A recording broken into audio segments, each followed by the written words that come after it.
La première fois que la jeune fille monta sur un bateau, elle fut prise dans une tempête.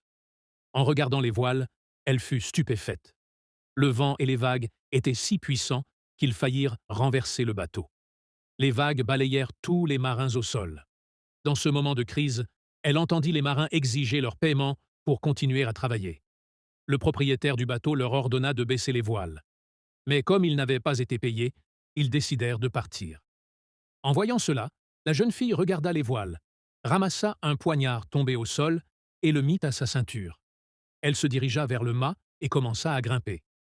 La situation était si dangereuse que les hommes derrière elle étaient pris de panique.